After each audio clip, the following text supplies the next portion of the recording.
Europe act sooner to stamp out the rise of Islamist groups in the Syrian civil war. Well, indeed, and that's something even you had former US Secretary of State Hillary Clinton calling into question, even maybe directing some of her criticism to Obama. That's right. A lot of papers are focusing on this criticism that Obama has been receiving across the political spectrum. As you said, Hillary Clinton among his critics. Now, Obama has a response for his critics. You can read about it here in the Daily Beast. This is an exclusive article that focuses on a recent private meeting where he fumed at lawmakers who suggested that he should have done more and armed Syrian rebels. Now, I won't quote his word choice, but you can see here it's quite insulting. And other papers are actually blaming his predecessor, George W. Bush, and the two previous Iraq wars. You can see here a cartoon in China Daily where you can see the hand there of Uncle Sam planting a missile-shaped seed, the Iraq War, which has turned into this monster ISIS, which is actually biting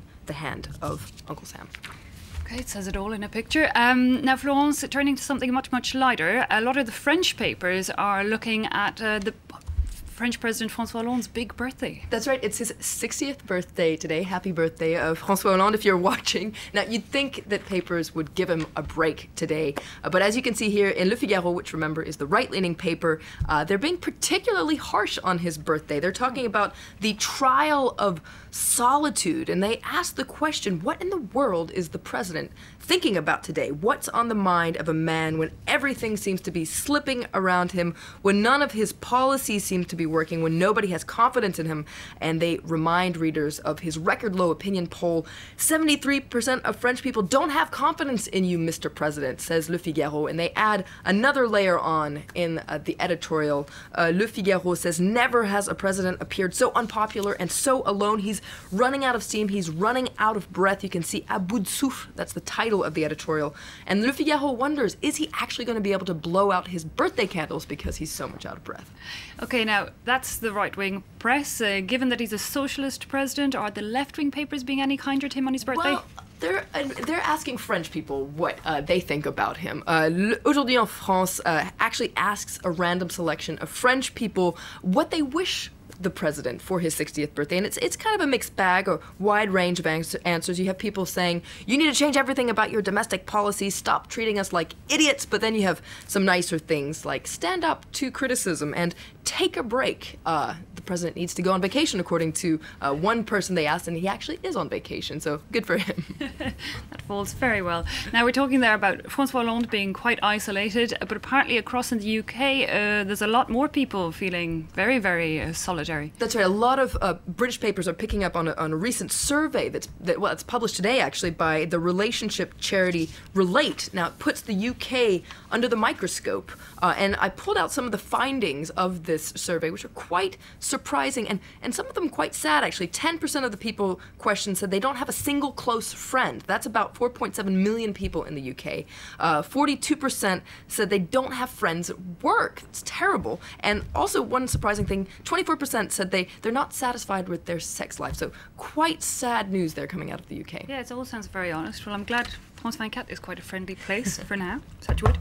And finally, Florence, a lot of papers, reacting to this sad news we had coming from Hollywood with the death of Robin Williams. Absolutely. There's an outpour of emotion in a lot of the press in the United States especially. I pulled out a couple of articles. This is the Daily Beast talking about Hollywood's grand jester. Now, a lot of papers are paying tribute to his outstanding career. The Daily Beast says it's a remembrance of the zany, ad-libbing actor who made us laugh and cry. And on Twitter, there's been a lot of reaction as well. Barack Obama tweeted about Robin Williams' death. I pulled out this tweet. This is actually the tweet from the Academy of Motion Pictures and Arts and Science, so basically the Oscars. This is their tweet today. It's a screen grab from the end of Aladdin with the quote, "Genie, you're free." I personally felt my heart flutter a little when I saw this. And I saw another tweet that said everyone's lost a piece of their childhood today. Lots of tribute to him, lots of people remembering their favorite scenes from all his movies, lots of emotion in the press Absolutely, today. Definitely somebody that touched so many lives.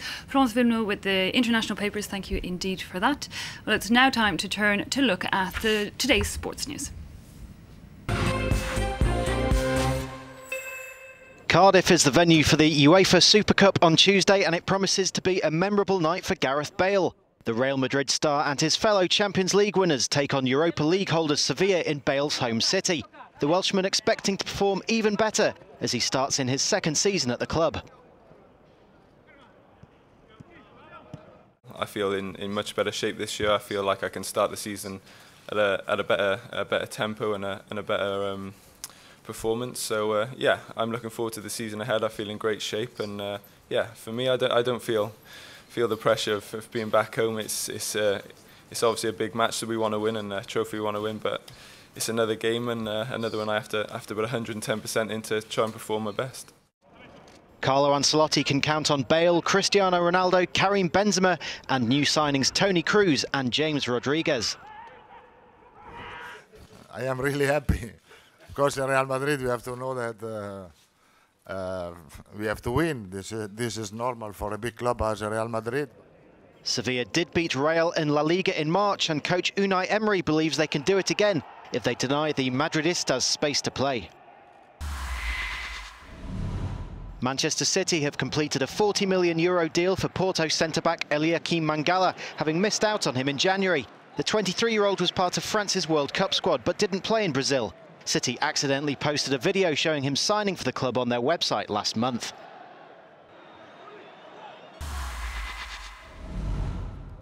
New Algeria coach Christian Gourcuff wants to build on the country's fine showing under Vahid Halilhodzic at the World Cup in Brazil.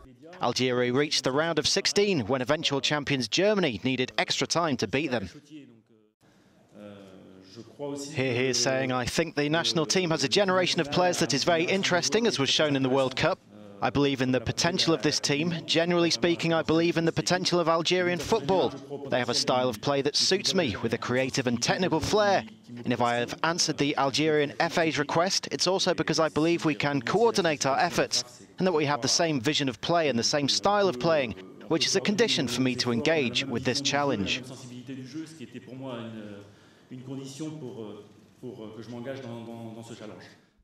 Gourcuff has signed a contract which runs through until the 2018 World Cup, but his first challenge is to get the Desert Foxes to January's Africa Cup of Nations.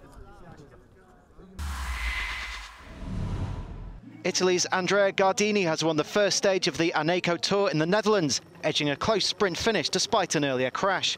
With 44k to go of the 183-kilometre route, 3 riders had broken away and at one point were 8 minutes and 25 seconds clear. But they were reeled in, and with 1k to go, Tony Dumoulin tried to break away, but he never looked like having enough in the tank. He was caught metres from the end, Gardini taking victory and the leader's jersey. A gold medal is Jimmy Vico's target when the young Frenchman competes in the European Championships that begin in Zurich on Tuesday. He equalled his personal best of 9.95 seconds in the 100 metres this year and wants to push on to become Olympic champion, just like retired US sprinter Maurice Green, who interviewed him ahead of Zurich. I have the pleasure of being here in Paris, France, meeting up with this young, sensational Jimmy Vico. How are you? I'm fine, and you? Last year was your first time going under 10 seconds, correct? Yes. How did it feel for you? What did it feel to me? I think it's a goal reached. For a long time I tried to do under 10 seconds and I didn't, but to do it in France was a relief. What are the rest of your goals for this year? You have the European Championships, which is probably the biggest championships for all the European athletes this year. What are your goals in mind for that? My goal is to reach the European final of 100 metres and 200 metres and after to be European champion. But only when I'm in the final will I think of the title. What people believe is in your reach is the European national records. What do you think about that? It's true I have it in mind, but before that I'd like to beat my personal best of 9.95, and then when I'm under 9.90, perhaps I'll think about a European record, but for the moment it's very far. What is your ultimate goal? How fast do you think you really can be, and what do you want to accomplish? Like when you're finished and you're walking away from the sport, what do you want people to remember about you? My final goal is to be Olympic champion, of course, or to have an Olympic medal. But what I want the most is to have a huge time, a record that nobody will beat. Thank you, Maurice. No problem. Anytime. Thank you. My pleasure, Maurice. Jimmy Vico. The 22-year-old competes in Tuesday's heats. His chance for gold comes on Wednesday. Well, that was all the latest sports headlines. It brings us to the end of this edition, but we'll be back with more updates in just a few minutes. See you then.